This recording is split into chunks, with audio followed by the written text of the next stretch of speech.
think about the Lord, how He saved me, how He raised me, how He filled me with the Holy Ghost, how He healed me to the uttermost. When I think about the Lord, how He picked me up and turned me around, how He placed my feet on solid ground. When I think about the Lord, how He saved me, how He raised me, how He filled me, oh, with the Holy Ghost, how He healed me to the end. When I think about the Lord, how He picked me up and turned me around, how He placed my feet on solid ground, it makes me wanna shout, hallelujah, thank you Jesus, Lord you're worthy of all the glory and all the honor and all the praise. Oh, it makes me wanna shout, hallelujah, thank you Jesus, Lord you're worthy of all the glory and all the honor and all the praise. When I think about the Lord, how He saved me, How He saved me, how He how raised He me, raised me, how He filled me with the Holy Ghost, how He healed me to the uttermost. When I think about the Lord, how He picked me up, how He picked me up and turned me around, how He placed my feet on solid ground. well, it makes Makes me wanna shout, hallelujah, thank you Jesus, Lord you're worthy of all the glory and all the honor and all the praise. It makes me wanna shout, hallelujah, thank you Jesus, Lord you're worthy of all the glory and all the honor and all the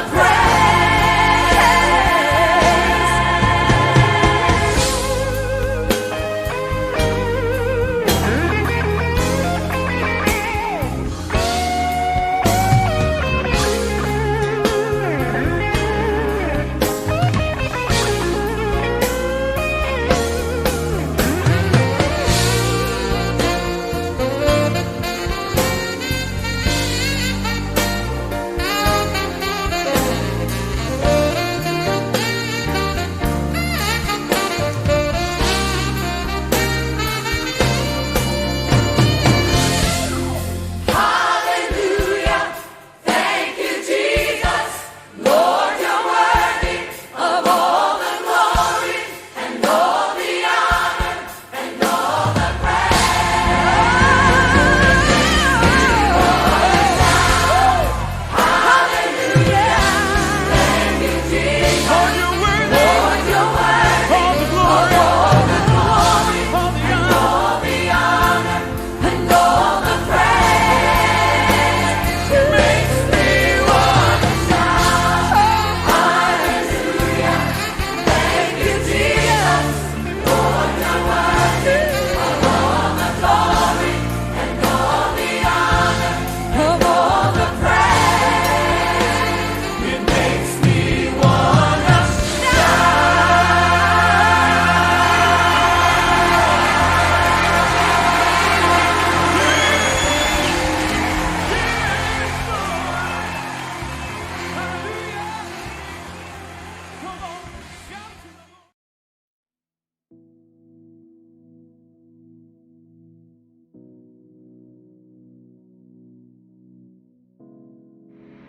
Magandang araw po mga kapatid, magandang umaga po sa inyong lahat. Nawa po tayong lahat ay mapagpala ng Diyos sa araw na ito. Ako po ay binigyan ng tema, ang topic na Praise the God of the Impossible o purihin ang Diyos ng imposible para magsinasabing, gaya ng sinasabi naman talaga ng Biblia na walang bagay na imposible dito sa ating Diyos na sinasamba. Bago po tayo magpatuloy ay hayaan niyo po muna, kamustahin ko kayo mga kapatid. Kamusta po kayo sa mga bahay-bahay? Kamusta po ang kalagayan? Kamusta po ang buhay spiritual? We hope na kayo po ay nananatiling matatag sa faith, lumalago sa pagkakilala sa Panginoon, nagpapatuloy, at nawa po hindi po nagiging ritual lamang ang ating pong araw-araw na pagbabasa ng Biblia at pagsiset ng time sa Panginoon. Salamat po. Tayo po muna, bago magpatuloy ay manalangin ng sandali. Samahan niyo po ako. Aming Panginoong Yahweh, o Diyos na banal, dyan sa langit, muli po nakahain po sa kalagitnaan ng GSBC, ng iyo pong banal na salita. Mahayag po ang lahat po ng pag-uusapan tungkol sa topic na ikaw ay Diyos na imposible. Kaya tulungan mo po kami, Panginoon, gamit ang iyong banal na Espiritu, puspusin po kami, samahan, tulungan po maunawaan ang kadakilaan mo po sa pagiging Diyos ng imposible. Subaybayan mo po kami, Panginoon, pagpalain at tulungan na matuto po at magbago sa katuruan mo. Salita mo po'y banal. Sinasabi sa Hebreo, ang salita mo, aming Diyos, ay tabak na magkabilay-talin. Ito ay tumatagos mula sa Espiritu hanggang sa buto. Pinaghihiwalay nito ang buto at ang laman. Kaya Panginoon, itama mo po ang dapat itama sa amin. Baguhin mo po ang aming mga pananaw na mali at tulungan mo po kaming makalago at makapagpatuloy sa buhay spiritual sa pagiging Kristiyano. Salamat po, Panginoon, sa pangalan ng Panginoong Hesus. Amen. Ang mga salita pong with God, all things are possible. Ito po ay sikat na mga salita na lagi po nating nakikita kahit saan. Naririnig madalas. Ito po ay pwede nating marinig kapag may job interview. Yung i-interviewin ay mananalangin saglit. Sa aking Diyos, walang bagay na imposible. I-claim na gano'n. Entrance exam. Yung mga estudyante nag-claim ng ganito. Makakapasa ako dyan. With God, all things are possible. Sports championship. Sa kabila ng lahat ng trainings niya, lahat ng paghihirap, pagtutungtong na doon sa finals, napapapray ng ganito. Panginoon, tulungan mo akong mag-champion. Wala pong bagay na imposible sa iyo. Pero po mga kapatid, nakikita ito sa wall art, hanggang sa bag, sa mga pouch. At sa Facebook, makikita mo itong mga salitang ito, with God, all things are possible. Pero nakakatakot po mga kapatid na basta-basta na lamang pong gamitin ng mga katagang ito, basta na lang i-claim ng lahat ng Kristiyano. Dahil paano na lamang po, kung ako po ay may pangarap na, sabihin na natin sa ngayon, ako sa edad kong ito ay gusto kong maging NBA legend sa loob ng 2 years. At i-claim ko, kukontrahin ako ng aking mga kaibigan, imposible yan, Jewel, imposibleng maging NBA legend ka sa loob ng 2 years. Katakot-takot na intense na training ang kailangan mo. Wala kang weekends, wala kang pahinga para magawa yun. Hihigitan mo yung mga legends para mangyari yun. Sasabihin ko naman, hindi, with God, all things are possible. Kaya ko to, kaya ko within 2 years maging NBA legend. So po ba mga kapatid? Sakto po ba yung paggamit ko ng verse doon sa aking ambisyon, sa aking pangarap? Medyo nakakatakot po mga kapatid na basta-basta kiniklaim ang mga salitang ito nang hindi nauunawaan ng lubos. Bakit ba ito sinabi sa Biblia? Bakit ba ito naisulat? Dahil lahat po ito ay kaugnay sa katotohanan ng karakter ng Diyos. At paano na lamang po kung kinlaim mo ito, tapos hindi ka na pagbigyan ng Diyos sa gusto mong makamit? Magkakaroon ka ng duda sa karakter ng Diyos. Sasama ang loob mo sa Diyos. Magkakaroon ka ng tampo sa Diyos. Hindi po ba mga kapatid? So mahalaga, napakahalaga. Responsibilidad po namin mga pastor na ituro ang tama at ingatan kayo sa mga maling kaisipan, maling katuruan. So kapag napapag-usapan po ang Biblia, responsibilidad po namin na ilagay ito sa tamang konteksto. So ano po ang tinutukoy dito sa with God, all things are possible. Bago po natin maunawaan ng lubos, Unawain po muna natin ano yung hindi ibig sabihin ng mga katagang ito. Una po mga kapatid, hindi po ito lucky charm ng mga Kristiyano. Na yun nga, kapag meron kang ambisyon o meron kang pangarap, kakapit ka sa mga katagang ito. Sabihin mo, Panginoon, malaking posible sa iyo, makakabot ko yung pangarap ko na yan sa ganitong araw, ganitong oras. Na para bang ang Diyos ang mag-a-adjust sa iyo, ang Diyos ang magpapasakop sa pangarap mo. Kapag po ganun na nangyari, ay ikaw na ang Diyos ng buhay mo, at ang Diyos mo ay Diyos-Diyosan. Dahil ang Diyos mo ay sumusunod lamang naman sa lahat ng gusto mo. Hindi po yun yung Diyos ng Biblia na kinikilala natin. So mga katagang, with God, all things are possible, ay hindi po ito lucky charm po. Hindi po ito para automatic na blessed tayo. Hindi po ito para doon mga kapatid. Pangalawa ay hindi po ito garantiya na 100% ay lagi po tayong tagumpay. Hindi po ganon. Si Apostol Pablo ilang beses naghirap. Ang mga apostol pinagpapatay. Hindi nila kinlaim ito. Hindi nila kinlaim ito para makaligtas sa kamatayan o makaligtas sa parusa, sa persecution. Hindi. Hindi nila kinlaim ang mga salitang ito. Dahil hindi po yun para doon. Hindi po ito para sa pangarap, hindi po ito para sa ambisyon, hindi po ito para hindi ka maghirap sa buhay. Hindi po ito para doon. Yung mga salitang ito ay hindi para doon. At pangatlo, panghuli po, hindi po ito nangangahulugan na dahil kasama natin ang Diyos, dahil sumasamba tayo sa Diyos, dahil kasama natin ang Panginoon, lahat ng gustuhin natin ay mapapasa atin. Dahil may ganitong verse tayo nire-recite. Hindi po yun ang ibig sabihin ng mga kapatid.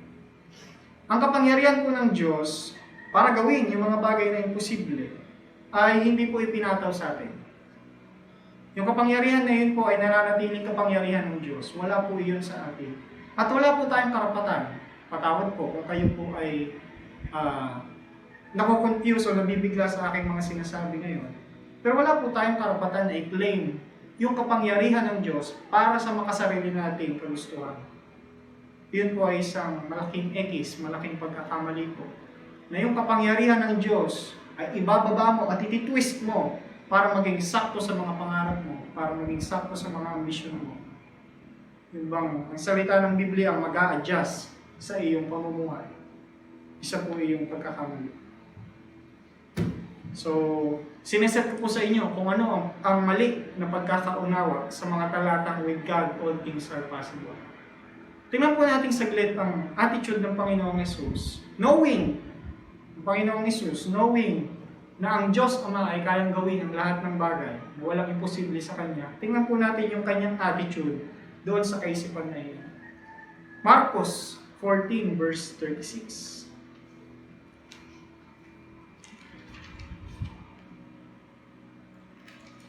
Marcos 14 verse 36.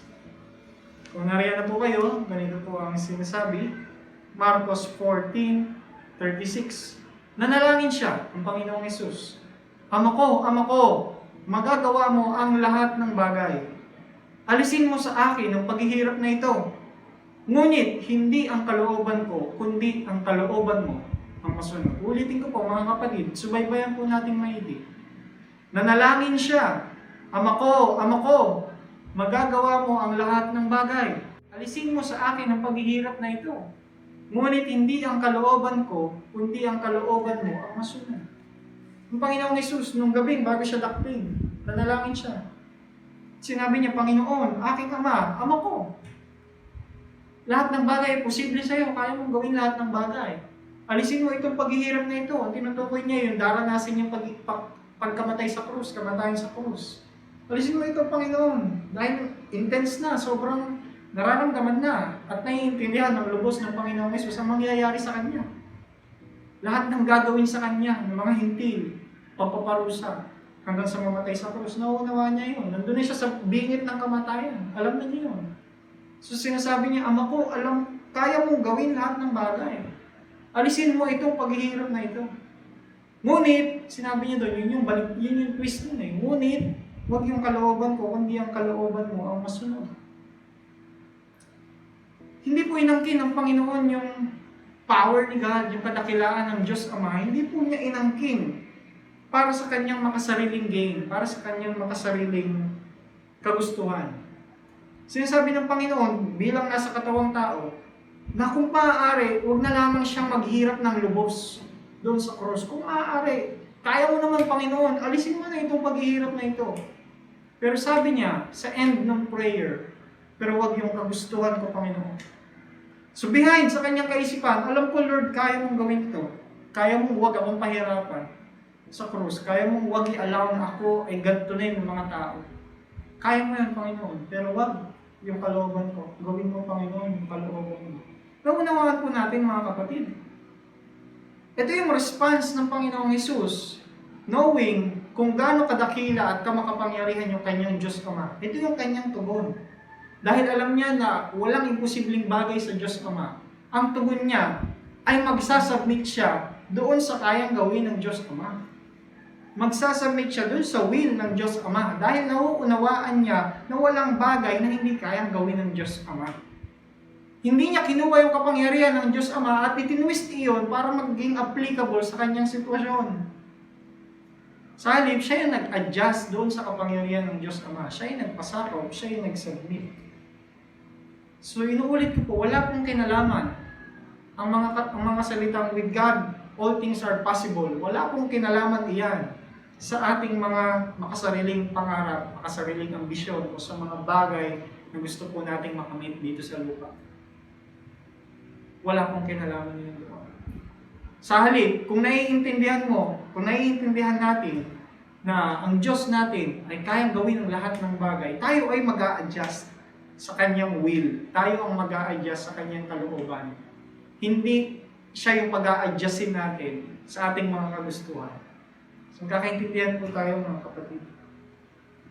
Punta po tayo sa ating passage sa Lucas 18, verse 27.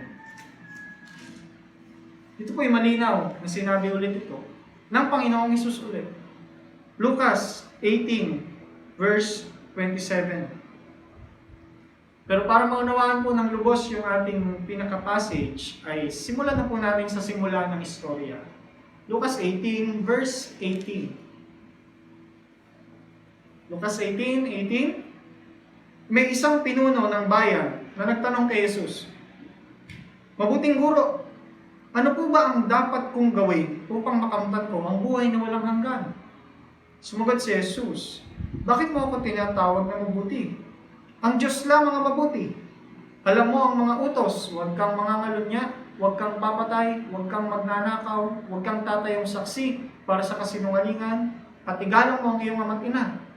Sinabi ng lalaki, "Ang lahat pong iyan ay tinupad ko na mula pa sa pagkabata." Pagkarinig nito ay sinabi ni Jesus, "Isang bagay pa ang kulang sa iyo. Ipagbili mo ang lahat ng iyong ari-arian at ipamahagi ang pinagbilhan sa mga dukha, at magkakaroon ka ng kayamanan sa langit. Pagkatapos ay bumalik ka at sumunod ka sa akin." Nalungkot ang lalaki nang marinig iyon, sapagkat siya ay napakayaman. Nakita ni Jesus na nalulungkot ang lalaki, kaya't sinabi niya, "Napakahirap para sa mga mayayaman ang makapasok sa kaharian ng Diyos. Mas madali pang makaraan sa butas ng karayom ang isang kamelyo kaysa makapasok sa kaharian ng Diyos ang isang mayaman." Nagtanong ang mga taong nakarinig nito, "Kung gayon, sino po ang maliligtas?" Ang mga bagay na hindi kayang gawin ng tao ay kayang gawin ng Diyos, tugon ni Jesus. O sa English ay sinabi ng Panginoong Jesus, "What is impossible to men, for men, is possible with God." Sinabi naman ni Pedro, "Tingnan po ninyo, iniwan na namin ang aming mga tahanan, sumunod sa inyo." Sinabi sa kanila ni Jesus sa verse 29, "Tandaan ninyo, kapag iniwan nino man ang kanyang tahanan, asawa, mga kapatid, mga magulang o mga anak alang-alang sa kaharian ng Diyos, tatanggap siya ng higit pa sa panahong ito. At sa panahong darating, tatanggap siya ng buhay na walang hanggan."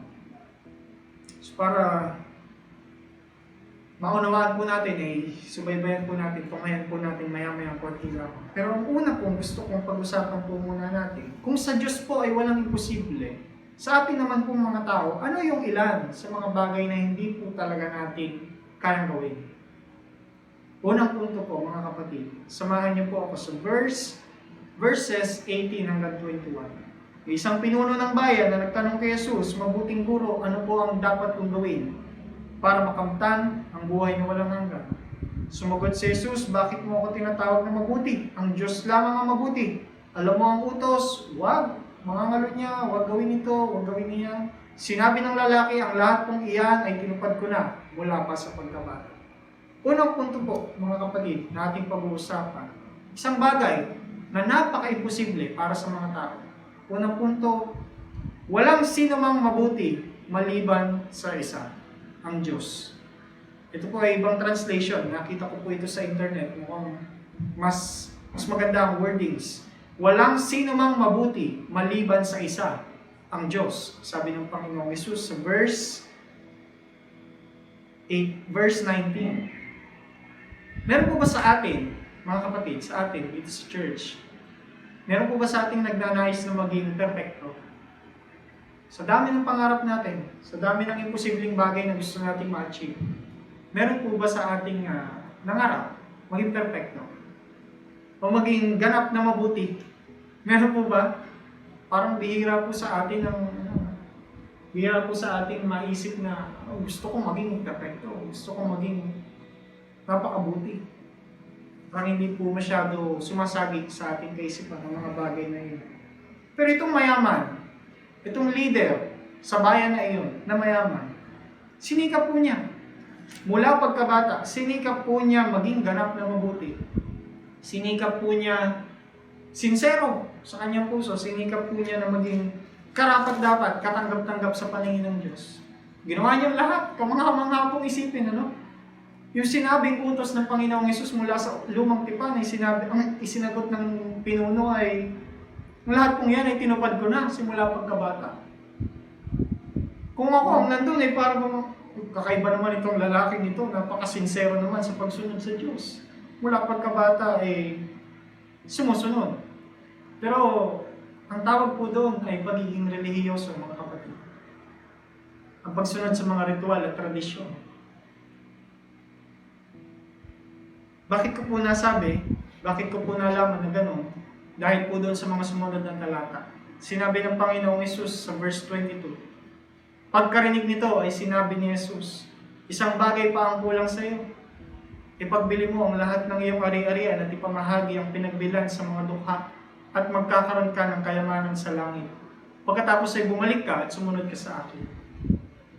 Sa dami ng effort nitong mayamang pinunong ito para maging sincere at karapat-dapat sa harap ng Diyos Ama, siya po ay nanatiling religious lamang. Siya po ay sumunod lamang sa mga ritual, sa mga turong na ipasa sa kanya, sa mga tradisyon ng mga matatanda ng bayan nila. Wala po yung pagdepende, pananampalataya, lubos na pagkilala, pagsubmit, pagpapasakop sa Diyos. Hindi po iyon yung nakita ng Panginoong Hesus. Ang nakita po ng Panginoong Hesus dito sa mayamang pinuno, siya ay masyadong proud sa kanyang mga nagawa at iniisip niya sa kanyang sarili na qualified siya sa buhay na walang hanggan dahil sa mga effort niya dito sa lupa. Yun po yung nakita ng Panginoong Hesus. Kaya sabi niya, may kulang sa'yo. Ibenta mo yung ari-arian mo. Kasi ang nakikita ng Panginoong Hesus, ikaw, sa dami ng effort mo simula pagkabata, nabubuhay ka para sa sarili mo. Hindi ka nabubuhay para sa Diyos. Kaya ito ang gawin mo.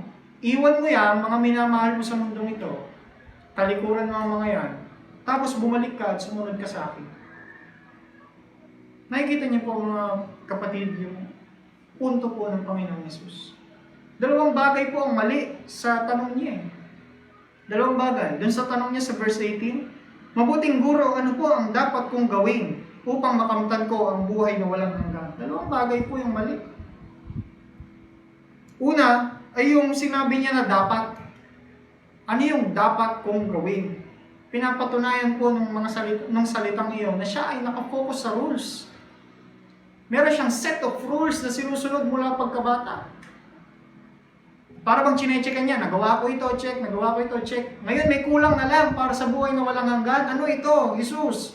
Ano ito, mabuting guro? Ano na lamang itong kulang? Kasi ma-achieve ko na, maaabot ko na yung buhay na walang hanggan eh. Karapat-dapat na ako sa harap ng Diyos, qualified na ako. Ano na lang yung kulang? Yun yung tinatanong niya sa Panginoong Hesus. Masyado siyang proud na iniisip niya, meron na lamang, may kulang na lang na dapat niyang gawin. Ano ba yun? Nasanay siya masyado sa set of rules, sa tradisyon, sa mga rituals, sa pagiging relihiyoso, mga kapatid. Isang bagay na mali, unang bagay na mali sa kanyang tanong ay yung sinabi niya na meron ba dapat gawin para makamit ang buhay na walang hanggan.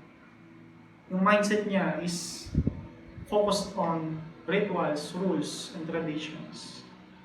Pangalawang bagay na mali sa kanyang tanong, mabuting guro, ano po ang dapat kong gawin upang makamtan ko ang buhay na walang hanggan, ay yung pagsasabi niya ng dapat kong gawin para makamtan ko. Iniisip niya, inaakala niya ng pinunong ito, ng mayamang pinunong ito, nakakalungkot man, inaakala niya na nakabase sa kanya yung kaligtasan. Nakabase sa kanyang dapat gawin, nakabase sa kanyang kakayanan, nakabase sa kanyang husay, nakabase sa kanyang kabutihan, nakabase sa kanya, nakasalalay sa gagawin niya, kung siya ba'y tatanggap ng buhay na walang hanggan o hindi. Iniisip niya, siya ang magdiligtas sa kanyang sarili. Pangalawang mali sa kanyang pananaw. Kaya naman, sabi ng Panginoong Hesus sa kanya, iniisip niya kasi na mabuting tao na siya, karapat dapat na siya sa langit. Kaya naman, sinabi ng Panginoong Hesus sa kanya, verse 19, sumagot si Hesus, bakit mo ako tinatawag na mabuti? Ang Diyos lamang ang mabuti. Alam mo ang mga utos, huwag gawin ito, huwag gawin iyan. Sinabi ng Panginoong Hesus, bakit mo ako tinatawag na mabuti? Ang Diyos lamang ang mabuti, walang ibang taong mabuti. Kaya yun sinabi ng Panginoong Hesus, hindi dahil sinasabi niyang hindi siya Diyos. Hindi dahil sinasabi niyang hindi rin siya mabuti. Ipinapaintindi niya doon sa mayamang pinuno. Naiintindihan ba niya talaga kung ano ang mabuti? Naiintindihan ba niya talaga kung sino ang mabuti? Naiintindihan ba niya talaga kung mabuti ba talaga siya? Dahil merong mga mali sa motibo at pananaw niya. Pinapaintindi ng Panginoon, ano ba yung mabuti para sa'yo? Sino ba ang mabuti? Ang Diyos lamang ang mabuti. Bakit mo ko tinatawag na mabuti? Dahil nag-aakala siya na merong taong maaaring maging ganap na mabuti. Dahil yun yung motive niya, yun yung motibo niya. Gusto niyang maging ganap na mabuti at karapat dapat sa buhay na walang hanggan. So sa kanyang mindset, nakakalungkot man. Sa kanyang kaisipan, iniisip niya na kayang gawin ng tao na maging karapat-dapat sa kaligtasan dahil sa effort mula pagkabata. Ayun yung motibo at laman ng isip mo taong ito. Kaya sinabi ng Panginoong Hesus, bakit mo ko tinatawag na mabuti? Walang ibang mabuti maliban sa Diyos. Pinapaintindi niya doon sa pinuno. Alam mo ba talaga kung ano ang mabuti? Sino ang mabuti? Sa tingin mo ba talaga ay mabuti ka? Sa iyong sarili? Sa lahat ng nagawa mo, palagay mo mabuti ka? Hindi po ito nakakapanibago, hindi po ito nakakagulat sa karakter ng Panginoong Hesus. Dahil sa Gospel books, Mateo, Marcos, Lucas, Juan, ilang beses pinakita ng Panginoong Hesus na naiintindihan niya ang iniisip ng taong kasalamuhan niya. Naiintindihan niya ang motibo, naiintindihan niya ang gustong sabihin, naiintindihan niya ang nararamdaman, naiintindihan niya ang balak. Alam niya lahat ng iyon. Kaya ganito yung tugon niya. Dahil alam niyang proud yung pinuno sa kanyang kabutihan. Proud yung pinuno sa kanyang mga nagawa sa mundo. So yan po mga kapatid ay self-righteousness. Isa pong bagay ito na nung panahon naman ni Apostol Pablo ay kanyang kinalungkot para sa bayang Israel. Samahan niyo po ako sa Roma chapter 10 verse 3.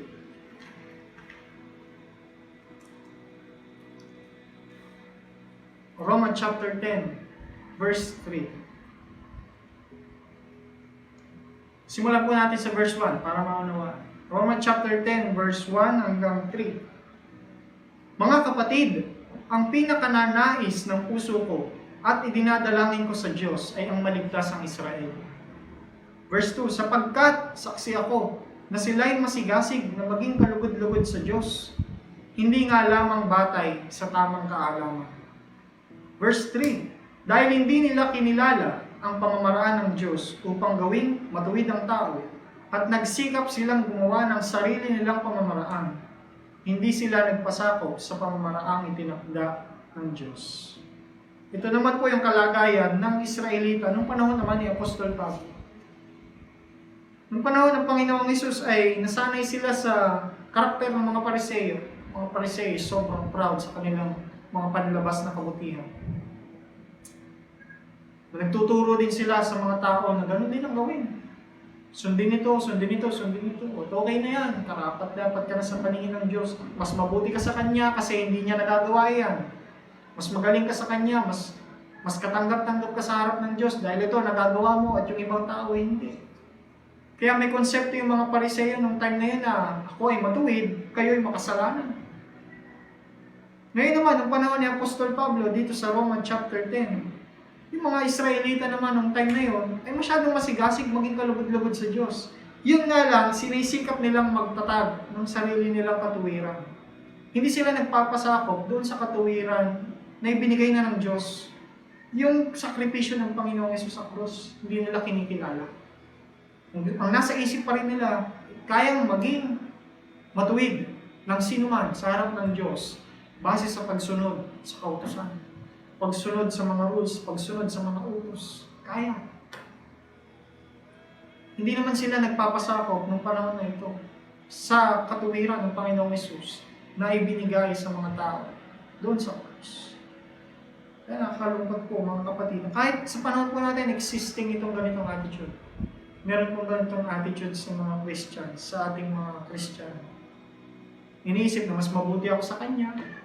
Ako may devotion, siya wala. Mas matuwid ako, mas katanggap-tanggap ako sa Diyos. Nagpe-pray ako ng ganito. Mahina siya sa kasalanan yun, ako hindi. Mas magaling ako sa Kanya. Mas matured ako. May ganyan po tayong kaisipan mga kapatid. Na tayo po ay nagtatatag ng sarili nating katuwiran. Sabihin ko po sa inyo mga kapatid, tayo pong mga Kristiyanong nakadepende lamang sa katuwiran ng Panginoong Hesus sa krus. Ang buhay po natin nakasalalay lamang sa ginawang sakripisyo ng Panginoong Hesus sa krus.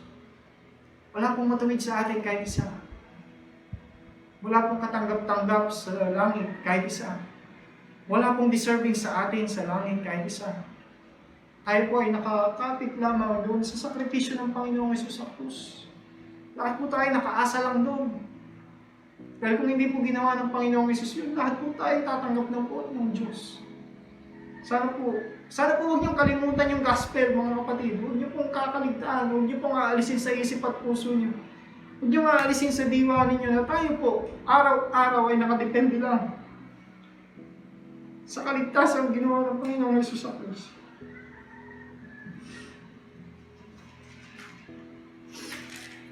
Imposible po para sa ating mga tao na maging ganap na mabuti. Sa sarili lang po natin, imposible po.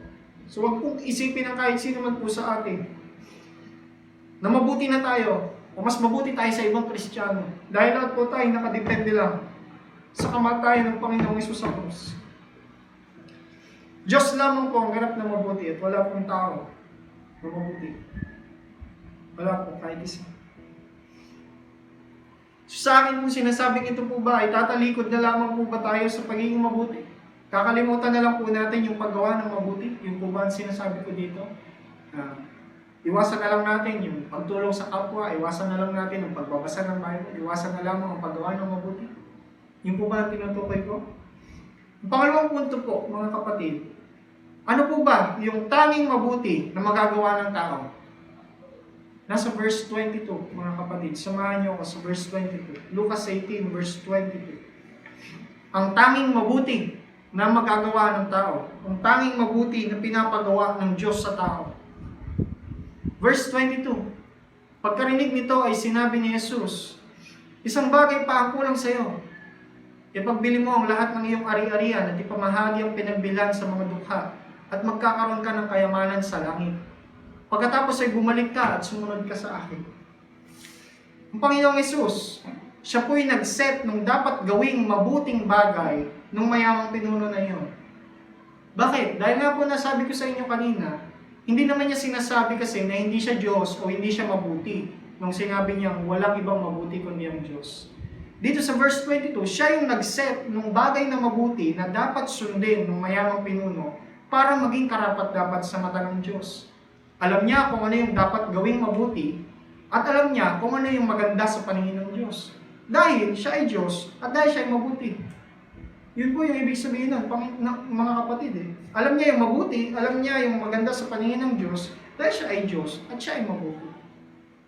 So dito sa verse 22, ang tanging bagay na mabuti na magagawa ng tao, ito yung sinabi niya, sumunod ka sa akin. Ang punto po ng verse 22 sa mas malalim, mas mababaw na mga salita ay ito, talikuran mo yung mga minamahal mong bagay o kung sino mang minamahal mo dito sa mundo. Talikuran mo yan, alang-alang kay Kristo. Talikuran mo yan at sumunod ka kay Jesus. Yung mga bagay na hadlang sa'yo dahil masyado mong mahal dito sa mundong ibabaw. Mga bagay na hindi mo kayang bitawan kapalit ng Diyos dito sa mundong ibabaw. Yan po ay idolatry. Yan po ay Diyos-Diyosan. So dito, ang kasalanan, ang mali ng mayamang pinunong iyon ay masyado niyang mahal yung kanyang yaman. Nalungkot nga po siya nung inutos yun ng Panginoong Yesus. Nung inutos ng Panginoong Yesus na ipagbili niya yun at bumalik siya at sumunod kay Jesus, verse 23, nalungkot ang lalaki nang marinig iyon sapagkat siya ay napakayaman. Iiwan niya yung kanyang yaman, hindi niya kaya. Masyado siyang nakahold on doon. Masyado niyang mahal yung yaman niya dito sa mundo. Hindi niya kayang ipagpalit sa pagsunod sa Panginoong Yesus. Pero yun lamang po yung pinapagawa sa kanya. Yun lamang po yung kulang na iniisip niya. Yun lang kasi yung dapat niyang gawin. Yun lang talaga naman dapat ang ginawa niya noon pa. Ang siya'y kumilala sa Diyos at buong pusong sumunod. Buong pusong nag-alay ng sarili. Ang ginawa po kasi niya ay sumusunod siya sa Diyos habang minamahal ang mundo. Nagkakaintindihan po tayo mga kapatid. Sumusunod siya sa utos, pero minamahal niya yung mundo. Para bang nagsisilbi siya, nagmamahal siya sa mundo, at nagmamahal siya sa Diyos. Para bang questionable po yung ganong pagkatao, mga kapatid. So yun po yung pinapagawa sa kanya ng Panginoong Yesus. Ang tanging bagay na mabuti sa paningin ng Diyos na pinapagawa sa kanya ng oras na yon. Talikuran, yung yaman mo na pinagmamalaki mo at masyado mong mahal sa mundong ito. Tapos bumalik ka sa akin, sabi ni Jesus, bumalik ka sa akin at sumunod ka sa akin. Ayun lang po yun. Ayun lang yung dapat niyang ginawa talaga. Bilang suporta po sa aking sinasabi, samahan niyo po ako sa Mateo 16. Verses 24 to 26. Mateo 16, 24 to 26.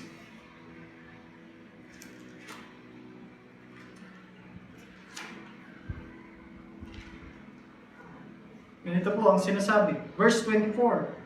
Sinabi ni Jesus sa kanyang mga alagad, sino mang nagnanais sumunod sa akin, ay kailangang itakwil ang kanyang sarili, pasanin ang kanyang krus at sumunod sa akin. Verse 25. Ang naghahangad na magligtas ng kanyang buhay, ay mawawalan nito. Ngunit ang mawala ng kanyang buhay, alang-alang sa akin, ay magkakamit nito. Verse 26. Sapagkat ano ba ang mapapala ng isang tao, makamtan man niya ang buong daigdig, ngunit mapahamak naman ang kanyang sarili? Ano ang maibibigay ng isang tao kapalit ng kanyang buhay? Ang lalim po ng salita ng Panginoong Yesus, no? Pero napakadirekta po at seryoso. Sabi niya, kung gusto mong sumunod sa akin, itakwil mo yung itinuturing na buhay dito sa mundong ito. Itakwil mo ang iyong sarili. Pasanin mo ang krus at sumunod ka sa akin. Kung masyado mong mahal ang mundo mo dito, kung masyado kang komportable sa mga bagay mo dito sa mundo, mawawalan ka nun. Aalisin yun sa iyo ng Diyos. Pero kung willing kang bitawan yung mga masyado mong mahal dito sa mundong ito, yaman, pride, talino, karir, o ano ba yung pinagmamalaki mo sa Diyos? Kung kaya mong bitawan yan, alang-alang kay Jesus, sabi niya, alang-alang sa akin, ay magkakamit ka nito. Ipapaintindi sa'yo ni Jesus, ipaparamdam niya kung ano ba talaga yung buhay. Kasi nabubuhay ka para sa sarili mo eh. Yun yung point dito eh. Sapagkat ano ba ang mapapala ng tao, makamtan man niya ang buong daigdig, ngunit mapahamak naman ang kanyang sarili. Ang linaw po, ano? Hindi na dapat ito pinagtatalunan. Napakalinaw po ng salita ng Panginoong Yesus. Mahal mo ang mundo at hindi mo kayang bitawan yan, hindi ka niya pwede maging alagad. Pero kung willing kang iwan yan, kapalit ni Jesus, ipapaintindi niya sa'yo, ipaparamdam niya ano ba talaga yung meaning ng buhay. John 6, 1, 6, verse 28 to 29. Isa na naman pong direktahang salita ito, mga kapatid. Diretsahan po ito. John 6, 28 to 29. Kaya siya'y tinanong ng crowd, tinanong ng maraming tao ang Panginoong Hesus, ano po ang dapat naming gawin upang aming matupad ang ipinapagawa ng Diyos? Verse 29, ito ang pinapagawa sa inyo ng Diyos. Sumampalataya kayo sa sinugo niya, tugon ni Jesus. Ulitin ko po. Kaya siya'y tinanong nila, ano po ang dapat naming gawin upang aming matupad ang pinapagawa ng Diyos? Verse 29, ito ang ipinapagawa sa inyo ng Diyos. Sumampalataya kayo sa sinugo niya, tugon ni Jesus. Ang linaw Ano po yung pinapagawa lang ng Diyos sa mga tao? Sabi ni Jesus sa verse 29, sumampalataya kayo sa sinugo ng Diyos. Siya yung tinutukoy niya doon. Sumampalataya kayo sa akin. Yan lang yung pinapagawa sa inyo ng Diyos. Walang ibang pinapagawa sa inyo bukod dyan. Sumampalataya kay Jesus, sumunod kay Jesus, yan lang. Nakakalungkot na bagay, masyado pong dahil sa tradisyon at mga nakuha nating turo sa mga matatanda sa atin. Iniisip natin na kailangan natin pasayahin ng Diyos gamit yung ating mga sariling effort. Ano po? Pero napakasimple lamang po pala ng pinapagawa ng Diyos sa tao. Ito ang ipinapagawa sa inyo ng Diyos. Sumampalataya kayo sa sinugo niya, tugon ni Jesus. Roma 4 verse 3.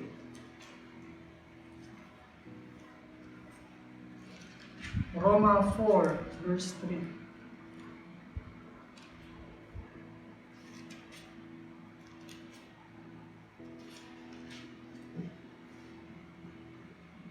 Roma 4 verse 3.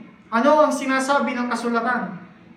Si Abraham ay sumampalataya sa Diyos at dahil dito, siya ay itinuring ng Diyos na matuwid. Si Abraham, ulitin ko po, si Abraham ay sumampalataya sa Diyos at dahil dito, siya ay itinuring ng Diyos na matuwid. So ano po yung bagay na mabuti na pinapagawa ng Diyos? Ano lamang yung mabuting bagay na pinapagawa ng Diyos? Sumampalataya sa Kanya. At ituturing tayo ng Diyos na matuwid. Ituturing tayo ng Diyos na mabuti. Sa Kanyang mga mata, tayo ay magiging mabuti. Dahil nanampalataya tayo sa Kanya. Yun lang po yun, mga kapatid. Hindi po natin kailangan magsikap, magtatag ng sariling katuwiran. Hindi po natin kailangan ng effort, mga sariling effort natin para maging karapat-dapat sa paningin ng Diyos. Lagi ka pong titingin kay Jesus. Lagi ka aasa kay Jesus. Yun lang po yun. Huwag po natin pahirapan ng mga sarili natin. Lagi kang kakapit, didepende doon sa kaligtasan ni Jesus. Dahil doon, sa pagsampalataya mo, ituturing kang matuwid ng Diyos. Doon ka patatawarin. Doon ka bibigyan ng grasya. Kapag sumampalataya ka. Ang tanging mabuting pinapagawa sa atin ng Diyos ay ang magtiwala at sumunod ng lubos sa Kanyang anak. Dahil yung anak niya, yun lang yung talagang mabuti. Walang ibang taong mabuti at hindi mo makikita sa kanino mang tao kung alin ba talaga ang mabuti. Kay Jesus mo makikita at maintindihan kung ano ang mabuti. Sumampalataya at sumunod ng lubos kay Jesus. Yan lamang po, mga kapatid. So alam na po natin, nagkakaintindihan na po tayo, alin ang hindi meaning ng with God all things are possible. Alam na po natin, naiintindihan na natin. So ngayon po, tungayan po natin, ano po naman yung ibig sabihin noon doon sa talata sa Lucas.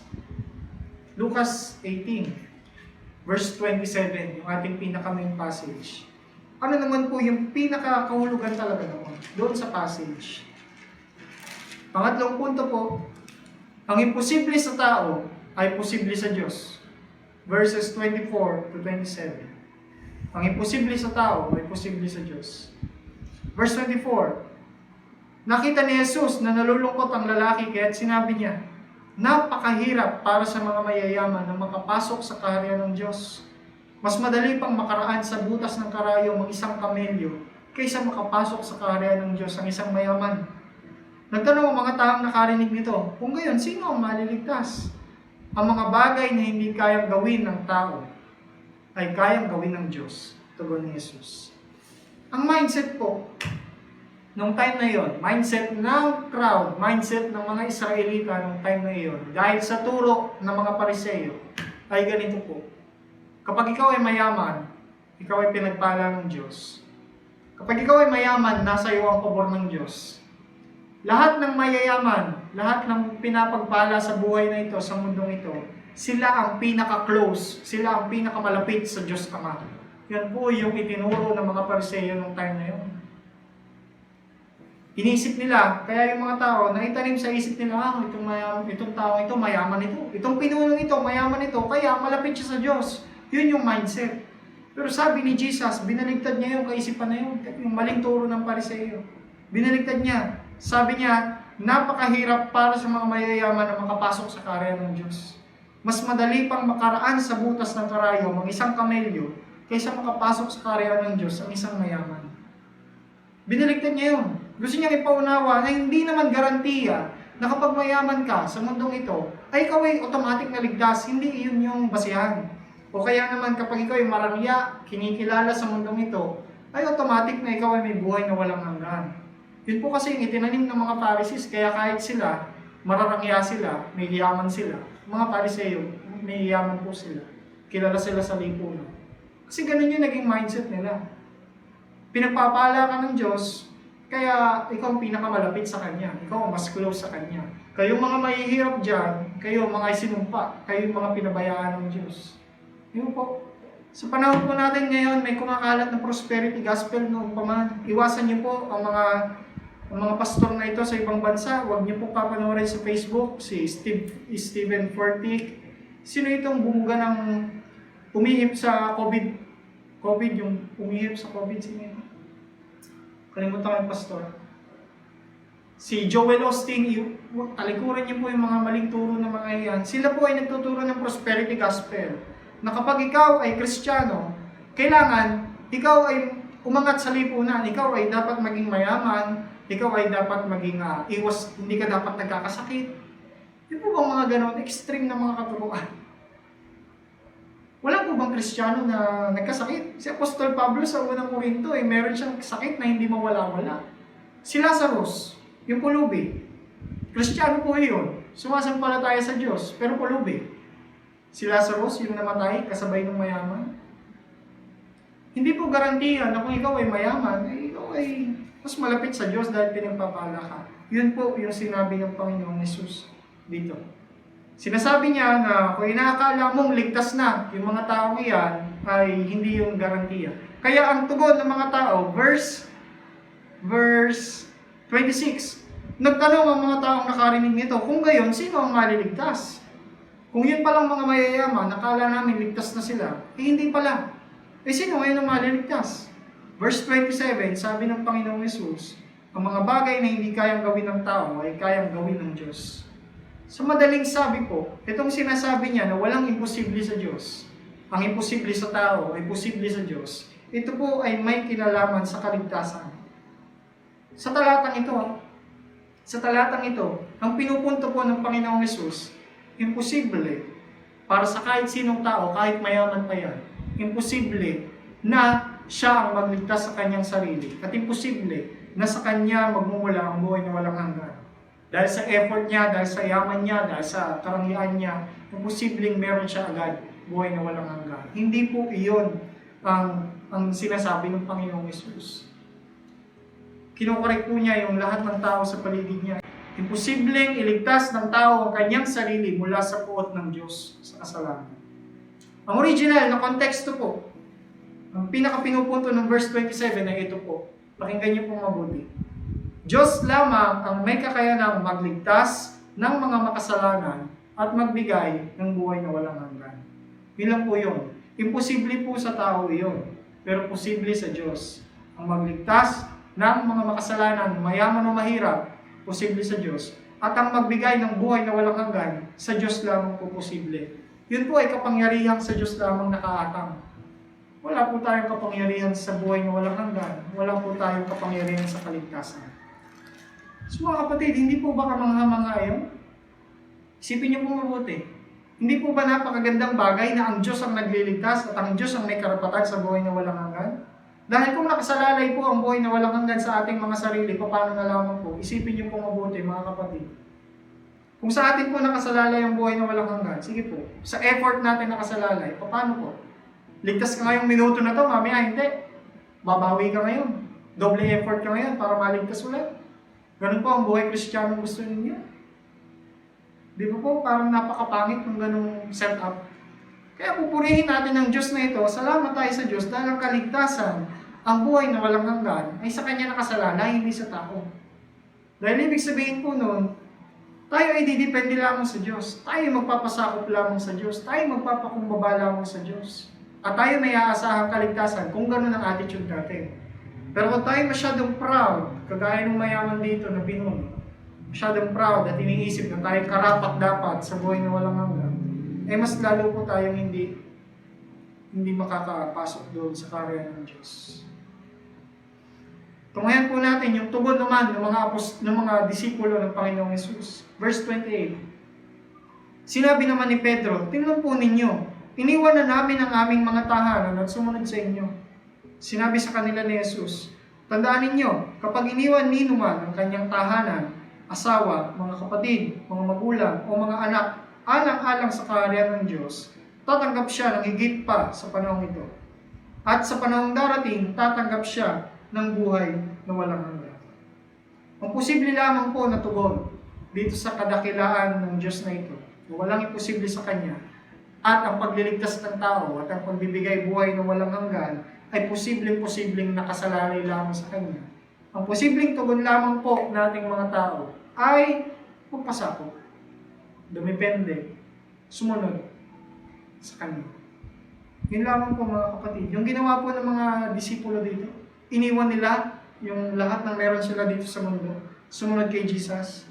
At ang sabi ni Jesus, huwag kayong mag-alala, Pedro, hindi kayo nawala. Nasa inyo ang pagpapala ng Diyos dahil iniwan ninyo ang lahat ng meron kayo alang-alang sa akin. Ngayon po, talagang Panginoon natin merong ugali na binabaligtad niya yung mindset na nakaugalian. Kadalasan, lagi po siyang salungat sa tradisyon, salungat sa maling nakasanayan ng ating mga tao. Dito po, nasanay sila masyado na kapag ikaw ay mayaman, iligtas ka eh. Pero dito, sabi ng Panginoong Hesus, kung kaya mong iwan ang lahat ng bagay sa mundong ito para sa akin, ikaw ang ligtas. Kung kaya mong talikuran ang sarili mo sa mundong ito at kaya mong sumunod sa akin, ikaw ang ligtas. Ikaw ang may pwesto sa kaharian ng langit. Hindi yung mga taong hindi kayang bitawan ng mundong ito.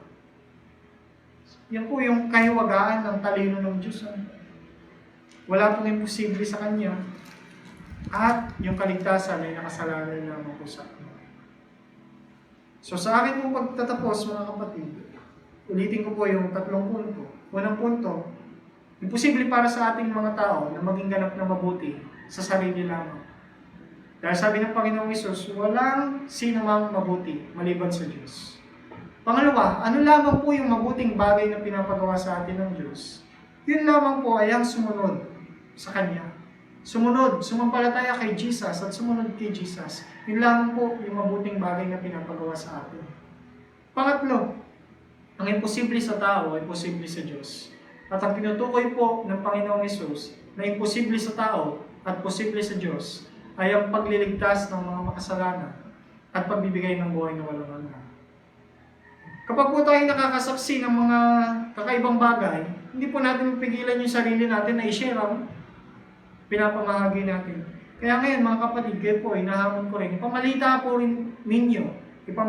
rin po ninyo na ang Diyos natin ay kayang magligtas. Ang Diyos natin, siya lamang yung may kapangyarihang magbigay ng buhay na walang hanggan. Siya lamang yung may kakayanang magligtas ng makasalanan. Dahil hindi kayang gawin yun ng kahit sinong tao. Pamalita rin po natin yung kakaibang kapangyarihan ngayon ng Diyos. Pangalawa, manatili po tayong sumusunod sa yapak ng Panginoong Hesus. Huwag po tayong lalaki ang ulo. Na porket nagagawa mo ang kabutihan ito, mas mabuti ka sa ibang Kristiyano, o mas mabuti ka sa mga makasalanan. Huwag pong lalaki ang ulo. Lagi po tayong isipin natin na tayo nakadepende lamang po sa kaligtasang binigay ni Jesus. So huwag po tayong lalayo sa yapak ni Jesus. Sunod lamang po doon sa yapak ni Jesus. Pangatlo, mga kapatid, itigil po natin ang pagiging relihiyoso. Itigil po natin yung pagsiset ng sarili nating katuwiran sa harapan ng Diyos. So, palain po tayong lahat ng Diyos sa ating pong usapan nito. With God, all things are possible. Ang imposible sa tao ay posible sa Diyos. Ang kaligtasan ay nakasalalay po sa Diyos lang. Pagpalain po tayong lahat ng Diyos, tayo po yung manalangin. Ama, salamat po dahil sa iyo po nakasalalay ang aming kaligtasan. Sigurado po kami na hindi po kami mapapahamak at hindi kami tatanggap ng puot ng Diyos. Dahil, Panginoon, dahil po sa pangako mo na sino mang sumampalataya sa iyong anak ay hindi mapapahamak kundi magkakaroon ng buhay na walang hanggan. Ang bagay na yan po ay ikaw lang po ang makakagawa. Imposible po kahit sinong tao ay makapagligtas ng tao o makapagbigay ng buhay na walang hanggan sa sino mong tao din. Salamat po, Ama, dahil ang kaligtasan namin ay nakasalalay sa iyo. Sa pangalan ng Panginoong Hesus. Amen.